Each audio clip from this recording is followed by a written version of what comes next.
Nggak menarik ya? Yang menarik nulis Menteri Keuangan mau mundur katanya.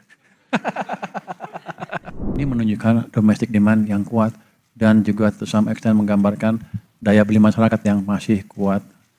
Ini jelas beda dengan cerita-cerita di sana kan. Ini data yang betul. Kalau Anda melihat aktual ekonomi ya ini. Kadang-kadang saya lihat ke pasar, betul nggak? Seperti ini. Kelihatannya sama. Kalau kita ke mall-mall macet. Jakarta, Bogor, Bandung macet. Mall-mall penuh, tempat ini penuh. Tapi waktu saya ke Bandung, saya salah tanggal. Saya ke Bandung waktu Persib main. Jadi ke mall agak kosong, saya maunya kosong nih. Sampai jam 10 di mall itu. Keluarnya macet, nggak bisa pulang sampai jam 3 pagi. Tapi menggambarkan ya emang economic activities daya beli masyarakat tetap cukup. Nggak seperti bilang orang-orang itu. Next. Kita menjalankan kebijakan yang baik antara fiskal dan moneter. Kita lihat sekarang tuh pertumbuhan uang di bulan Mei minggu ketiga itu tumbuhnya 18%, itu level yang amat tinggi. Tapi yang penting yang hijau ya. Dibanding bulan-bulan sebelumnya trennya cenderung meningkat secara bertahap. Artinya ada cukup uang di perekonomian untuk mendorong pertumbuhan ekonomi ke level yang tinggi. Kalau lihat sebelah kanan tuh akibatnya apa? Bunga kredit juga turun. Sekarang ke 8,73%. Ini rata-rata ya. Rata-rata tertimbang. Jadi ini yang saya agak bingung. Kenapa ada cerita bahwa kita ekonominya menuju resesi ketika stimulus di ekonomi cukup, uang cukup, dan pertumbuhan kredit juga cukup. Kemarin saya tanya BRI, komisaris BRI di sini siapa? Berapa pertumbuhan kredit? 13,8%. Itu pertumbuhan kreditnya ya di bulan Mei ya? Untungnya berapa? Keuntungan tumbuhnya 13% lebih juga kan? Artinya apa? Kok semangat amat loh? Bonus lu naik juga? Ya orang nggak ada bonus katanya. Kalau ada bonus udah senang. Tapi itu menggambarkan keadaan yang real. Itu di BRI ya? Mandiri siapa Mandiri? Oh nggak ada ya. Yang bank lagi siapa? BSI gimana? Berapa? Di atas 10? 15 ya? 10% lebih. Yang jelas double digit cost of fund turun. Tempat lu berapa terus? Tuh, cost of fund turun di BSI. Cost of fund juga turun. Itu menggambarkan tadi. Uang cukup di sistem perekonomian. BPTN siapa? BPTN gimana Pak? Kredit tumbuh 15%. Ya artinya permintaan kuat kan? Kenapa cerita itu nggak muncul? Itu yang saya bingung. Tapi kenapa nggak nulis itu, Fe? Nggak menarik ya? Yang menarik nulis Menteri Keuangan mau mundur katanya. Itu kan, dia 3 bank besar, seperti itu keadaannya. Tapi kita semua luput mengcover itu. Untuk saya agak aneh. Bahkan banknya juga nggak mau publish tadinya kan. Ya setelah gue suruh. Lu bagus lu ngomong dong, baru dia ngomong. Publish bisa dibaca, bagus tulisannya. Untungnya besar ya, berapa untung lo? Saya lebih dari 60 triliun nanti dari angka yang itu keluarnya. Kalau BSI berapa keuntungannya tempuhnya?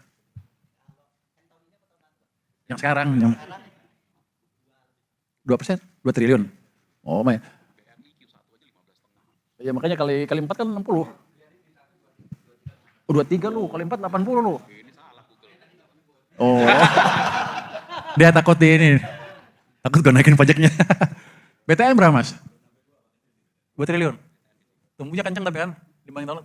Tadi BTN tumbuh kreditnya 15%. Jadi sebetulnya dari data itu kelihatan ekonomi activity meningkat signifikan. Gak main-main, bukan saya bohong.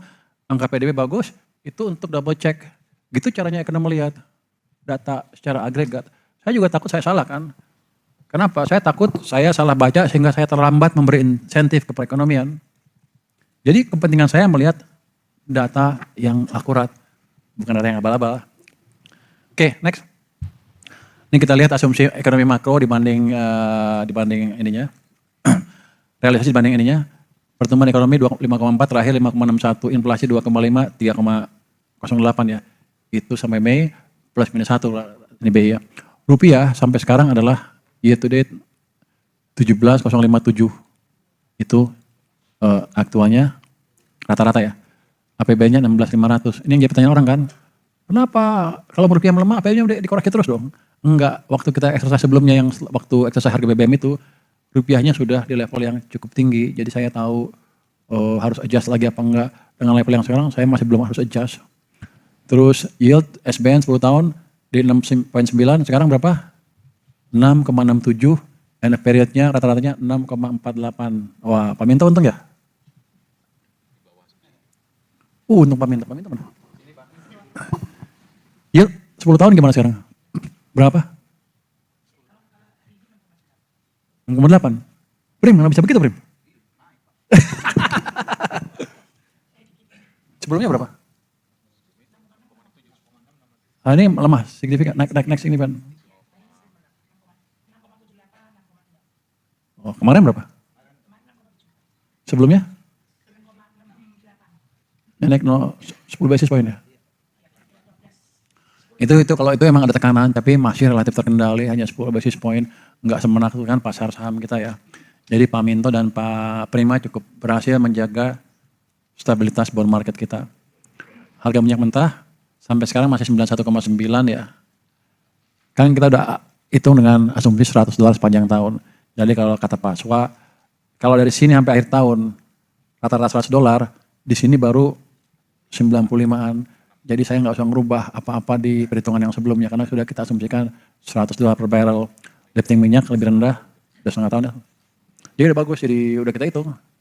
Lifting minyak agak turun sedikit, nanti akan ditingkatkan kata Pak Bali. Lifting gas juga nggak terlalu jauh dari targetnya. Jadi asumsinya dinamis, tapi nggak terlalu jauh dari